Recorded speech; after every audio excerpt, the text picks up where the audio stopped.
Hello, my name is Jared Skeens and welcome to the Zoom room. Today we would like to look at mechanics, work, energy, and power, part 1, work and power. So first we'll look at work. Work is force times distance. Now we've already studied force. It's kind of like a push or a pull. I can push against the wall, but if it's not moving, then no work is being done. You actually have to have something accomplished in order for it to be classified as work. So work is force over the distance at which that force is applied. And so we can just use the formula W equals F times D.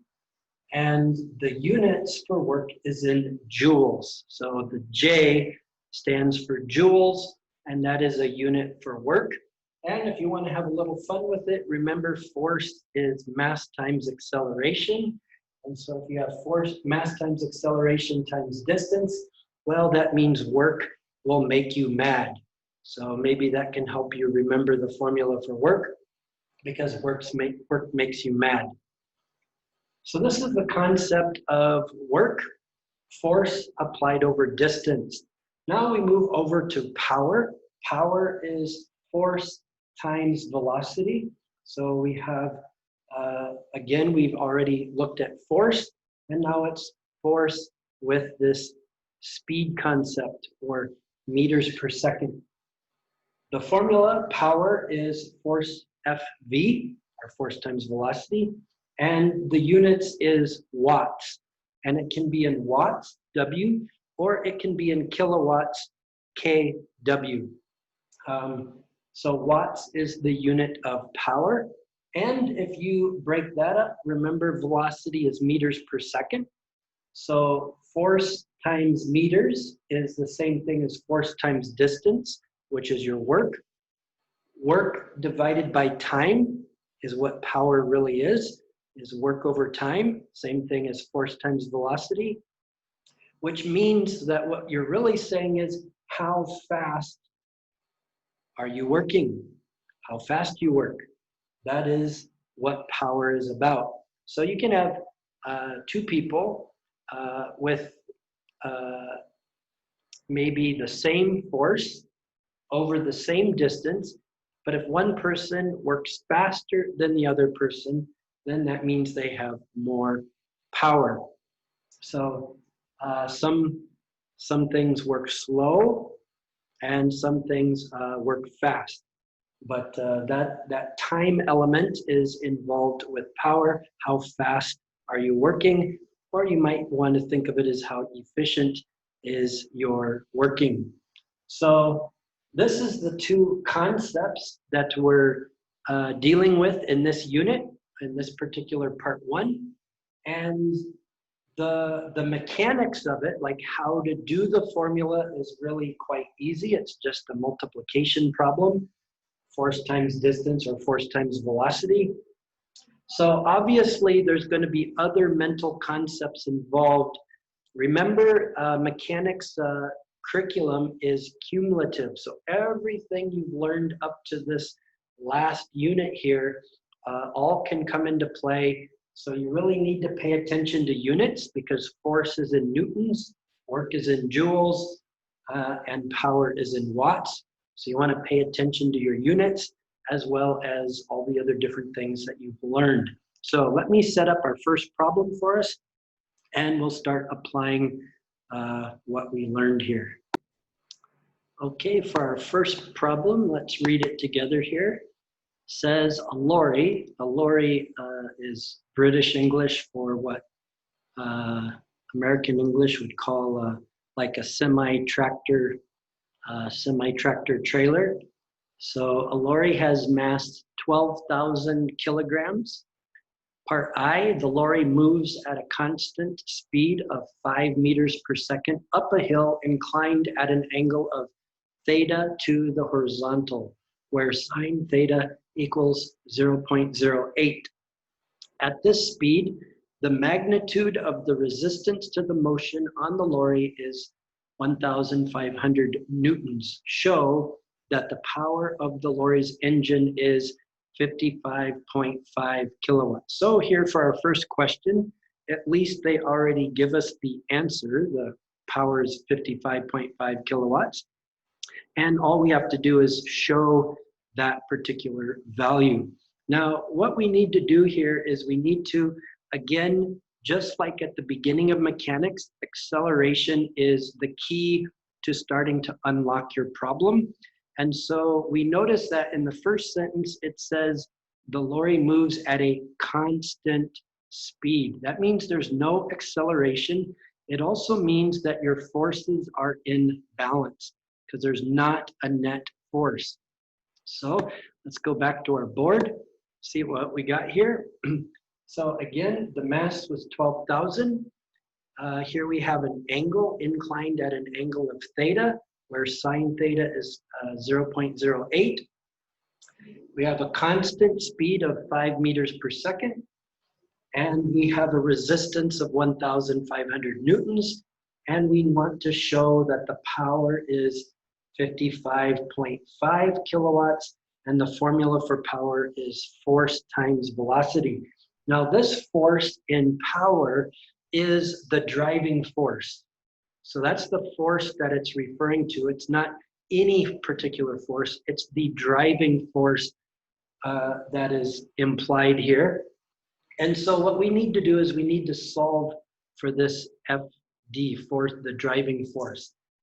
And before we do that, we need to look at the other things that we have here. Notice because we are on an inclined plane, we need to resolve our object with respect to its mass. We need to resolve the mass parallel to our plane. So we'll just take our object here, and here we have our mass. So that will give us, remember to multiply it by 10. So that gives us 120,000 newtons. And then we resolve it perpendicularly and parallel to the plane. That's where our sine theta is going to come in. So our force resolved parallel to the plane will equal 120,000 times sine of theta, 0.08, and that will give us a value of 9,600 newtons. So that's this value right here. And because it's in constant motion, there's no acceleration, it means our forces are balanced. So the forces pulling up the slope are equal to the forces pulling it, working against the motion. So we can say our driving force will equal the 1,500, that's the resistance, plus the 9,600 resolving the mass, the weight. And so this equals a total of 11,100 newtons. Now that's the driving force there, is our 11,100. Now to find power, all we have to do is take our driving force, multiply it by our velocity, force times velocity, and that equals 55,500 watts, which is the same thing. Kilowatts means 1,000 watts. So the thousands is 55 thousandths. So 55.5 kilowatts. And there we have shown that the power is what it asked us to find. Okay, so that was pretty simple, using the power formula, working with other things that we've already learned previously, just expanding our abilities now by adding these two concepts of work and power to our cumulative knowledge here with the mechanics. So let's look at the next part of the problem here. Okay, going to the second part here, let's read it. It says, when the speed of the lorry is v meters per second, so in other words, whatever speed the lorry happens to be, the magnitude of the resistance to the motion is k v squared newtons, where k is a constant. Show that k equals 60. So if we come back to our board here, we see that what it said, or said, I put find here, says show that k equals 60. What it says is for any particular speed, v, the magnitude of the resistance, which is this right here, is equal to kv squared. So we just need to show really quickly here before it moves on to the next part of the problem that our constant, this proportionality constant, is a value of 60. So we already have here k, we don't know. V right now is 5. Squared equals 1,500. This is 25k equals 1,500. And so k, again here, if you take 1,500 and divide by 25, you get 60. So that one was pretty easy, but really what it's doing is it's setting us up for the next part of the problem. So but again, it's important that you understand that kv squared is connected to the force of the resistance. Okay, so let's go back and look at part 3. And part 3 says the lorry now moves at a constant speed on a straight level road, given that its engine is still working at 55.5 kilowatts. Find the speed. So in the first question, it gave us the speed and we had to show the watts. Now we have a different set of circumstances with the same watts. We need to work back to the new speed. So straight road, constant speed, still 55.5 watts. So let's come back to the board. Okay, here we have our horizontal straight road.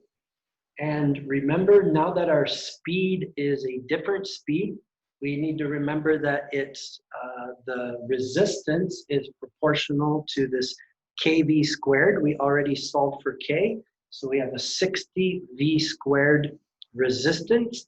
We have a driving force. We want to find the velocity, and we still know that the power is 55.5 kilowatts. Now, a couple of things have changed. We don't have the slope, the inclined plane. So that gets rid of this 9,600 Newton. We don't have a resolved force because our force of the gravity is straight down. So there is not that parallel part that we have to resolve. And because the velocity is constant, that means, again, no acceleration. So this is a balanced system, which means our driving force is equal to the resistance force. So our formula for power is force times velocity. So now we have our force is equal to our 60 v squared, because the forces are in balance. So we have 60 v squared times v now equals 60 v cubed, and this is still 55,500 equals 60 v cubed. So when we divide by 60, we end up with 925. And then when we solve for the velocity, we end up with 9.74 meters per second. So again, things changed a little bit in the context. No inclined slope means no resolved force due to gravity on the weight or with the weight. And balanced forces means our driving force was equal to the resistance. We had to remember to make a connection between what we did in the last part with here. We've already solved for K, which leaves us in terms of V, which is fine because V is what we're solving for. Then multiplied by another V for our power equation to give us the 60V cubed equals 55.5 kilowatts. Solve for V, 9.74 meters per second. And there is the end of our first question. So let me set up for the second question. Okay, let's look at our second question that we have here. Second question says, and just a second here. Okay, here's our second question right here. Particle of mass 13 kilograms is on a rough plane inclined at an angle of theta to the horizontal, where tan theta is 5/12. The coefficient of friction between the particle and the plane is 0.3.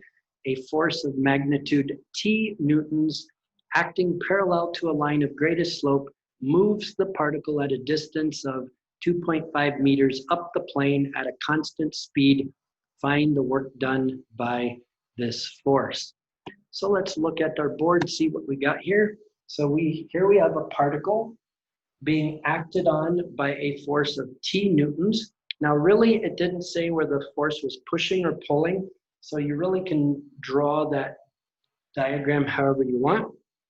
But since we have friction involved, I figured I'd put the force as a pull instead of a push. And so the force of T newtons, I draw up there. And we have a mass of 13. We have an angle of theta where tan theta is 5/12. And we have a mu, that is our coefficient of friction, of 0.3.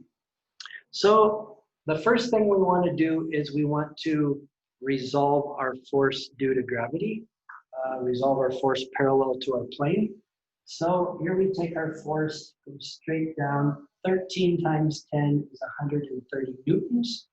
And then we want to resolve it perpendicular and parallel to our plane. So the parallel part, we need to have sine, and for the perpendicular part, we need cosine. So if we come back here and look at our tangent statement, tangent is opposite over adjacent. Hopefully you recognize this as a 5/12/13 right triangle. Even if you don't recognize it, you can make a little triangle for yourself to try to figure it out. You can put your theta in there. Tangent is coming from here, opposite over adjacent, 5/12. You can do the Pythagorean theorem. 12 squared is 144, 5 squared is 25, 144 and 25 is 169, and the square root of that is 13. So you can still figure it out yourself. So that means that sine of theta here is 5/13, and cosine of theta would be 12/13. Okay, so hopefully you recognize the triplet, the 5/12/13, and you can figure out that sine is opposite over the hypotenuse, cosine is adjacent over the hypotenuse. But you can figure it out the long way if you need to. Then we need to figure out this force coming down here, resolving in the downwards direction. That's 130 times sine of the angle, the opposite, that's 5/13. And this comes out to, this force comes out here to be a force of 50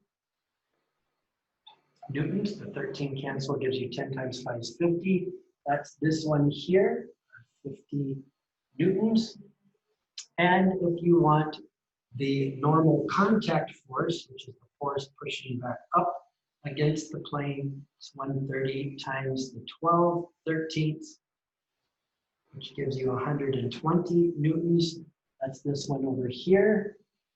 And it would also be our normal contact force because there are no other vertical forces acting on this.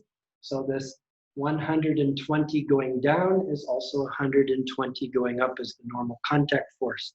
So our force of friction is then the 120 times mu. Mu times the normal contact force, mu is 0.3. 0.3 times our 120 then gives us a 36 Newton force due to friction. So that's this one here. Now what we want to do is we want to find work. Well, in order to find work, we need to figure out our other force up here, our force for T. So our force for T, remember this is balanced. There's no acceleration. So our T, that is kind of our driving force, T will equal the 50 plus the 36. So T equals 86 newtons. And if we want to find work, work is force times distance. Distance is 2.5. And when we multiply 86 times our 2.5, we get 215 joules. 215 joules.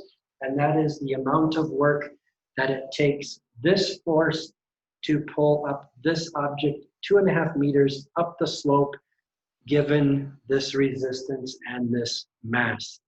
So hopefully you're starting to see how the old things we learned still are applying, and how we can expand it now beyond just force, now to work and to power.